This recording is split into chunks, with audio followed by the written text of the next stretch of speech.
नमस्ते। कक्षा 7 विषय विज्ञान। आज हम अध्याय 1 पादपों में पोषण भाग 2 का अध्ययन करेंगे। पिछले वीडियो में हमने जाना कि पादपों में पोषण स्वपोषी व विषमपोषी विधि द्वारा होता है तथा पादपों में भोजन निर्माण की प्रक्रिया एक विशेष विधि द्वारा संपन्न होती है जिसे प्रकाश संश्लेषण विधि कहते हैं। पादपों की पत्तियों में एक हरा वर्णक होता है जिसे क्लोरोफिल कहते हैं तथा सभी आवश्यक पोषक तत्व भोजन द्वारा प्राप्त किए जाते हैं। पत्तियों के अतिरिक्त पादपों के दूसरे हरे भागों जैसे कि हरे तने एवं हरी शाखाओं में भी प्रकाश संश्लेषण होता है। मरुस्थलीय पादपों में वाष्पोत्सर्जन द्वारा जल हानि को कम करने के लिए पत्तियां कांटों के रूप में रूपांतरित हो जाती है और इनके हरे तने प्रकाश संश्लेषण का कार्य करते हैं। मरुस्थलीय पादपों में पत्तियां कांटों में रूपांतरित हो जाती है जैसे कि आपको चित्र में दिखाया गया है। इसके अंतर्गत पादप का तना प्रकाश संश्लेषण का कार्य करता है। क्या आप जानते हैं कुछ पादपों की पत्तियां गहरी लाल, बैंगनी, भूरे रंग की होती है। क्या इन पत्तियों में भी प्रकाश संश्लेषण की प्रक्रिया होती है? चित्र में आपको विभिन्न प्रकार की पत्तियां दर्शाई गई है। बैंगनी, लाल, गुलाबी, पीली। हरी पत्तियों के अतिरिक्त अन्य वर्ण या अन्य रंग की पत्ती में भी क्लोरोफिल उपस्थित होता है, परंतु इन पत्तियों में लाल, भूरे अथवा अन्य वर्ण क्लोरोफिल के हरे रंग का आच्छादन कर देते हैं, अर्थात उसे ढक लेते हैं और इन पत्तियों में भी प्रकाश संश्लेषण होता है। ये प्रकाश संश्लेषण द्वारा भोजन का निर्माण करते हैं।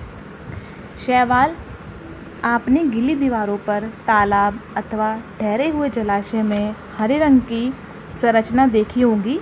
ये सभी शैवाल है। ये सामान्यतः कुछ जीवों की वृद्धि के कारण बनते हैं जिन्हें शैवाल कहते हैं। चित्र में देखा जा सकता है दीवारों पर हरे रंग की संरचना, तालाबों में इकट्ठी हुई हरे रंग की संरचना, ये सभी शैवाल कहलाती है। शैवाल भी हरे रंग के होते हैं, अर्थात प्रकाश संश्लेषण द्वारा अपना भोजन निर्माण कर सकते हैं। पादपों में पोषण की अन्य विधियाँ। कुछ पादप ऐसे भी होते हैं जिनमें क्लोरोफिल नहीं पाया जाता, अर्थात वे प्रकाश संश्लेषण की प्रक्रिया नहीं कर सकते व इस प्रक्रिया द्वारा भोजन का निर्माण नहीं कर सकते। अब वे कैसे जीवित रहते हैं, वह पोषक तत्व किस प्रकार प्राप्त करते हैं? मनुष्य एवं अन्य प्राणियों की तरह यह पादप भी अपने पोषण के लिए अन्य पादपों द्वारा निर्मित खाद्य पर निर्भर करते हैं, अर्थात भोजन के लिए दूसरे पर निर्भर करते हैं। कुछ पादप ऐसे भी है जिसमें क्लोरोफिल नहीं होता है। आपको इस वृक्ष के तने पर अनेक शाखाओं से लिपटी रस्सीनुमा पीले रंग की संरचना दिखाई दे रही है। यह अमरबेल का पादप है। ये विषमपोषी प्रणाली द्वारा भोजन ग्रहण करता है। अमरबेल के पादप में क्लोरोफिल नहीं होता है। ये अपना भोजन उस पादप से प्राप्त करते हैं जिस पर ये आरोहित होते हैं, अर्थात जिस पर ये रहते हैं। जिस पर ये रहते हैं वह पादप परपोषी कहलाता है, क्योंकि अमरबेल जैसे पादप परपोषी को अमूल्य पोषकों से वंचित करते हैं। इन्हें परजीवी कहते हैं। अमरबेल जिस वृक्ष पर रहता है उसी से ही सारा अपना पोषक तत्व प्राप्त करता है। परजीवी के एग्जाम्पल जूं, जोंक, खटमल आदि।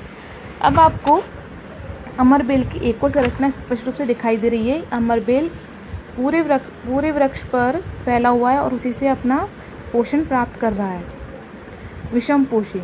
कुछ पादप एवं अन्य सभी जीव अपने पोषण हेतु दूसरे जीवों पर निर्भर करते हैं। उन्हें विषमपोषी कहते हैं, अर्थात अपना भोजन स्वयं न बनाकर दूसरे पादप से भोजन व आवश्यक तत्वों को ग्रहण करते हैं। उन सभी पादपों को विषमपोषी कहा जाता है। क्या आपने ऐसे पादपों को देखा अथवा उनके विषय में सुना है जो जंतुओं का भक्षण करते हैं, जो जंतुओं को खाते हैं?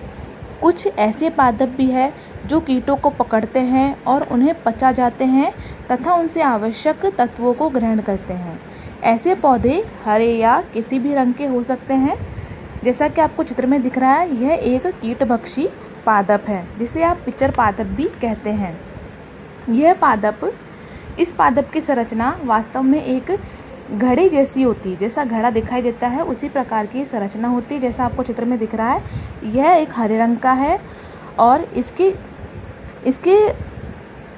घट के समान दिखाई देने वाली संरचना वास्तव में उसकी पत्ती का ही रूपांतरित भाग है। पत्ते का शीर्ष भाग घड़े का ढक्कन बनाता है। चित्र में दिखाई दे रहा है, पत्ती का शीर्ष भाग ने घड़े का ढक्कन बनाया हुआ है। घड़े के अंदर अनेक रोम होते हैं जो नीचे की ओर ढलके रहते हैं, अर्थात अधोमुखी होते हैं। जब कोई कीट इसमें प्रवेश करता है और रोमों से टकराता है तो वह उसके बीच में फंस जाता है और घड़े में उपस्थित पाचक रसों द्वारा कीटों का पाचन कर लिया जाता है। ऐसे कीटों का भक्षण करने वाले ऐसे पादप कीटभक्षी पादप कहलाते हैं। यदि घटपर्णी यानी ये जो आपको चित्र दिखाई दे रहा है कीटभक्षी पादप का, यदि वह हरे रंग का है तो प्रकाश संश्लेषण द्वारा अपना भोजन स्वयं बना सकता है। तो फिर उसको किसी भी कीट को खाने की आवश्यकता क्यों हुई? क्योंकि कीटभक्षी पादप को आवश्यक प्रोटीन चाहिए होता है जो उसे प्रकाश संश्लेषण की क्रिया द्वारा नहीं प्राप्त होता है। वह इस प्रोटीन को कीटों का भक्षण करके आसानी से प्राप्त कर सकता है। मृतजीवी, आपने बाजार में मशरूम बिकते हुए देखे होंगे। यह एक मृतजीवी का ही उदाहरण है। मृतजीवी किसे कहते हैं? वर्षा के दिनों में वृक्षों की सड़ी गली, टूटी टहनी अथवा तनों या छाल पर छाते के समान गुच्छे आपने देखे होंगे। ये सभी मृतजीवी है। कवक अपना पोषण मृत अथवा सड़े गले पदार्थों से प्राप्त करते हैं। ये सभी मृतजीवी कहलाते हैं। आपको चित्र में संरचना दिखाई दे रही है, वृक्ष के ऊपर गुच्छेनुमा संरचना, यह मृतजीवी है। एक क्रियाकलाप करेंगे। ब्रेड का एक टुकड़ा लेकर इसे जल में भिगो लें। अब इसे किसी ऐसे नम स्थान पर रख दें, 2-3 दिन के लिए रख दें अथवा उस समय तक रहने दीजिए जब तक कि उस पर रुई जैसी संरचना न दिखाई पड़े। अब रुई के समान संरचना दिखाई पड़ती है। कुछ समय पश्चात जो ये संरचना आपको दिखाई दे रही है ये संरचना कवक कहलाती है। ब्रेड पर जो आपको हरे रंग की संरचना दिखाई दे रही है इसे ही कवक कहा जाता है। ये कुछ समय पश्चात उत्पन्न हो जाती है। मृतजीवी पोषण प्रणाली अर्थात मृतजीवी अपना भोजन कैसे प्राप्त करते हैं? कवक की पोषण प्रणाली अथवा पोषण विधि विभिन्न प्रकार की होती है। यह मृत एवं सड़ने वाली वस्तुओं की सतह पर कुछ पाचक रसों का स्राव करते हैं तथा उसे साधारण व विलय के रूप में परिवर्तित कर देते हैं। उसके बाद वे इस विलयन को भोजन के रूप में अवशोषित करते हैं। इस प्रकार की पोषण प्रणाली को, जिसमें जीव किसी मृत या सड़े गले पदार्थ विघटित जैविक पदार्थों से पोषक तत्व प्राप्त करते हैं, मृतजीवी पोषण कहलाती है। कवक कहाँ कहाँ पाए जाते हैं? अचार, चमड़े, कपड़े आदि स्थानों पर उग जाते हैं। ये उन स्थानों पर भी उगते हैं जो नम एवं उष्ण होते हैं। कवकों की वृद्धि के लिए सबसे अच्छा समय वर्षा ऋतु को माना जाता है क्योंकि ये उन्हें उत्पन्न होने के लिए अच्छी परिस्थितियां प्रदान करता है। इसी कारण वर्षा ऋतु के दौरान अनेक वस्तुएं कवकों की वृद्धि के कारण नष्ट हो जाती है या अनुपयोगी हो जाती है। कवकों के बीजाणु वायु में उपस्थित होते हैं। जब भी किसी ऐसे जैव पदार्थ अथवा उत्पाद पर बैठते हैं जो नम एवं उष्ण हो तो वे अंकुरित होकर कवक को जन्म दे देते हैं। कवक की वृद्धि के कारण लगातार कई चीज़ों की हानि हो जाती है, जैसे अचार में कवक की वृद्धि होने पर अचार खराब हो जाता है।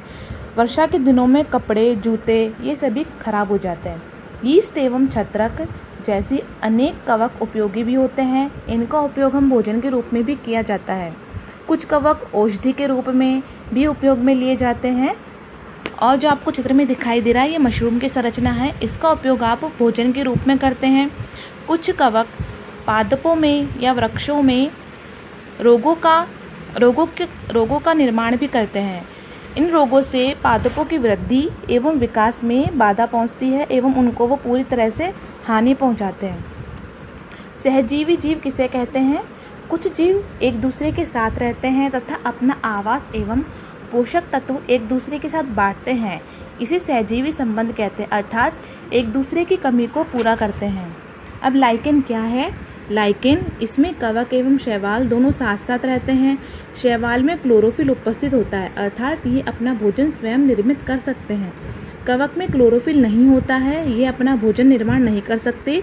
ये भोजन के लिए दूसरे पर या शैवाल पर निर्भर करते हैं। कवक शैवाल को रहने का स्थान देता है, जल एवं पोषक तत्व उपलब्ध कराता है तथा बदले में शैवाल प्रकाश संश्लेषण द्वारा भोजन बनाकर कवक को देता है। इस प्रकार कवक व शैवाल एक दूसरे को लाभ पहुंचाते हैं। आपको चित्र में लाइकेन की संरचना स्पष्ट रूप से दिखाई गई है। इसमें लाइकेन वृक्ष पर उत्पन्न हुआ है। इसमें लाइकेन एक दूसरे को पूरी तरह से लाभ पहुंचा रहे हैं। आज हमने इस वीडियो में जो भी सीखा उससे संबंधित गृह कार्य है।